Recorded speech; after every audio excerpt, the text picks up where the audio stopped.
ਗਾਇਕ ਸਿੱਧੂ ਮੂਸੇਵਾਲਾ ਦੀ ਪ੍ਰੇਮ ਕਹਾਣੀ। ਇਹ ਲਵ ਸਟੋਰੀ ਪੰਜਾਬ ਦੀ ਹੈ, ਉਸ ਗਾਇਕ ਦੀ ਹੈ ਜਿਸ ਨੇ ਕੀਟਸ, ਮੰਟੋ, ਗੁਰੂ ਦੱਤ ਤੇ ਸ਼ਿਵ ਕੁਮਾਰ ਜਿੰਨੀ ਹਯਾਤੀ ਹੰਡਾਈ ਤੇ 2022 ਵਿੱਚ ਦੁਨੀਆ ਤੋਂ ਓਹਲਾ ਕਰ ਗਿਆ।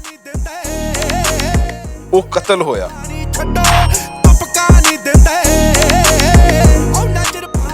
ਕਾਤਲਾਂ ਤੇ ਇਹ ਵੀ ਨਾ ਸੋਚਿਆ ਕਿ ਉਹ ਪੰਜਾਬ ਦੀ ਆਵਾਜ਼ ਕਤਲ ਕਰ ਰਹੇ ਹਨ, ਜਿਸ ਦੀ ਚੁੱਪ ਉਹਦੀ ਆਵਾਜ਼ ਤੋਂ ਵੀ ਉੱਚੀ ਹੈ। ਕਾਨੂੰਨ ਭਾਵੇਂ ਉਸ ਦੇ ਖੂਨ ਨਾਲ ਹੱਥ ਰੰਗਣ ਵਾਲਿਆਂ ਨੂੰ ਟੰਗੇ ਜਾਂ ਮੁਆਫ ਕਰੇ, ਪਰ ਪੰਜਾਬ ਵਾਸੀ ਬੁਲਬੁਲੇ ਪੰਜਾਬ ਦਾ ਲਹੂ ਕਦੀ ਮਾਫ ਨਹੀਂ ਕਰ ਸਕਦੇ। ਦੱਸਿਆ ਹੈ ਨਾ, ਇਹ ਲਵ ਸਟੋਰੀ ਪੰਜਾਬ ਦੀ ਹੈ, ਸਿੱਧੂ ਮੂਸੇਵਾਲਾ ਦੀ ਹੈ ਤੇ ਉਹਦੀ ਇਸ ਲਵ ਸਟੋਰੀ ਵਿੱਚ ਕੋਈ ਕੁੜੀ ਨਹੀਂ, ਪੰਜਾਬ ਹੈ। ਤੇ ਇਸ ਹੀਰ ਨੂੰ ਉਹ ਰਾਂਝਾ ਬਣ ਕੇ ਪੂਜਦਾ ਰਿਹਾ। ਉਹਦਾ ਆਖਰੀ ਗੀਤ, ਜਿਸ ਬਾਰੇ ਕਹਿੰਦੇ ਨੇ ਕਿ ਉਹਦੇ ਬੋਲ ਵੀ ਖੁਦ ਉਹਨੇ ਆਪ ਲਿਖੇ ਸਨ, ਉਹਦੇ ਕਤਲ ਪਿੱਛੋਂ ਰਿਲੀਜ਼ ਹੋਇਆ ਤੇ ਲੋਕਾਈ ਦੇ ਦਿਲਾਂ ਉੱਤੇ ਨਕਸ਼ ਹੋ ਗਿਆ।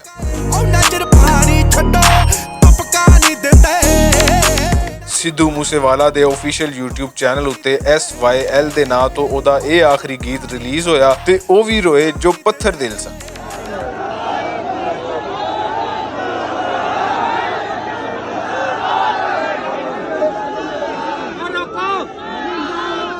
ਉਹਦਾ ਗੀਤ ਆਇਆ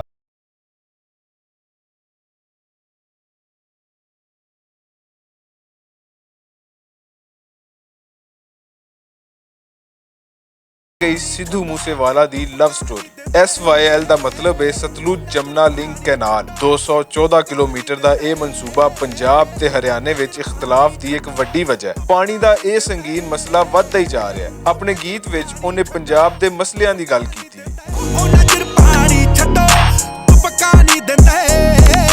ਇੱਕ ਤੇ ਉਹਨੇ ਆਪਣੇ ਇਸ ਗੀਤ ਵਿੱਚ ਪਾਣੀ ਦੀ ਕਹਾਣੀ ਵੰਡ ਬਾਰੇ ਜਾਣਕਾਰੀ ਦਿੱਤੀ ਤੇ ਦੂਜੇ ਬੰਨੇ ਉਹਨਾਂ ਪੰਜਾਬੀਆਂ ਦੀ ਰਿਹਾਈ ਦੀ ਗੱਲ ਕੀਤੀ ਜੋ ਆਪਣੇ ਹੱਕਾਂ ਦੀ ਗੱਲ ਕਰਨ ਪਾਰੋਂ ਬੰਦੀਖਾਨੇ ਵਿੱਚ ਨੇ।